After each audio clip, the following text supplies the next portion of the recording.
नमस्कार, मैं हूं शंकर। न्यूज बाइस्कोप में आप सबों का स्वागत है। झारखंड में सियासी सरगर्मियां तेज हो गई हैं, लेकिन विधायक अड़े हुए हैं अभी भी, और इसे लेकर बीजेपी अब चंपई सरकार पर निशाना साध रही है और पूछ रही है कि बजट सत्र में महज अब 2 दिन बचे हैं, ऐसे में क्या होगा। बीजेपी को कहीं न कहीं बड़ा मौका मिल गया है और वो कह रही है कि हमारे ऊपर आरोप लग रहे थे कि हम राष्ट्रपति शासन की साजिशें रच रहे थे, सरकार को डिस्टर्ब कर रहे थे, लेकिन यहाँ तो सरकार में खुद इस कदर फूट है, इसे लेकर बीजेपी तंज कसती हुई नजर आ रही है। हमारे साथ हमारे संवाददाता मदन है।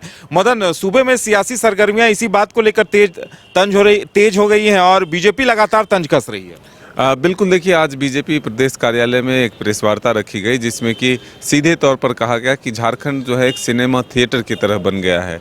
यहाँ पर तरह तरह की कहानियाँ बनाई जाती है और उसके हिसाब से लोग प्ले करते हैं। पहले तो मुख्यमंत्री के तौर पर हेमंत सोरेन जब थे तो वो 40 घंटे तक जो है लापता हो जाते हैं, फिर कांग्रेस के विधायक जो है लापता हो जाते हैं, फिर अचानक पता चलता है कि मिस्टर इंडिया की तरह वो नीचे एक अचानक जो है सामने आ जाते हैं। तो एक झारखंड जो है एक थिएटर की तरह बन चुका है। यहाँ पर अलग अलग तरह की फिल्में दिखाने की कोशिश होती है।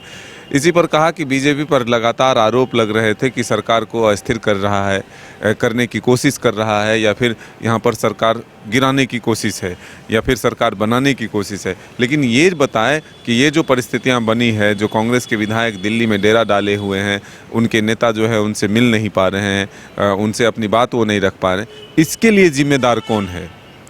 ऐसे ही कई और भी गंभीर आरोप, चाहे ओबीसी को 27% आरक्षण की बात हो, या फिर ये जो अब जातीय जनगणना की बात हो, या फिर सरना धर्म कोड की बात हो, या फिर रोजगार को लेकर के हो, जेएसएससी प्रश्न पत्र लेकर के हो, तमाम तरह से सरकार को घेरने की कोशिश हुई है। और जो वर्तमान राजनीतिक हालात है, ऐसे में सरकार पर निशाना है कि वो फ्लोर तक जो है सब कुछ सही कर ले, तो फिर देखने वाली बात होगी। क्योंकि जिस तरह से कांग्रेस के विधायक नाराज चल रहे हैं, तो आने वाले बजट सत्र में क्या उनकी नाराजगी बरकरार रहेगी या फिर इस बीच में मनाने की कोशिश होगी, ये आने वाला वक्त बताएगा। लेकिन बीजेपी फिलहाल सरकार पर हमलावर है और वो कह रहे हैं बीजेपी को मुद्दों की तलाश भी नहीं करनी पड़ रही है। एक तो बैद्यनाथ राम का मुद्दा है जिसे वो लगातार दलित चेहरे के अपमान से जोड़ रही है, और दूसरी तरफ विधायकों को लेकर तंज कस रही है। मदन, ऐसे में लगता है कि जवाब देते भी नहीं बन रहा होगा सत्ता पक्ष से। देखिए, सत्ता पक्ष से जब ये सवाल किया जाता है तो कहते हैं ये हमारा मैटर है, हम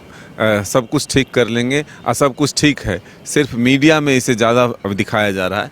तो ऐसे में अब बीजेपी लेकिन इस मामले को छोड़ने वाली नहीं है। बीजेपी ने पुरजोर तरीके से पकड़ा है और अब सरकार को इसी विषय पर घेरने की तैयारी में है, चाहे सदन के बाहर हो, सदन के भीतर हो। जो स्थितियां बनी है, अगर अब वापस लौट भी जाते हैं विधायक, तब भी बीजेपी के पास ये विषय होगा कि आखिर ये नाराज़ हुए थे क्यों, और जब नाराज़ हुए तो उन्हें मनाया किस तरह से गया। पहला प्रयास जो बसंत सोरेन ने किया था कि नाराज विधायकों को रोक लिया जाए, यहीं पर मना लिया जाए, वो असफल साबित हुआ।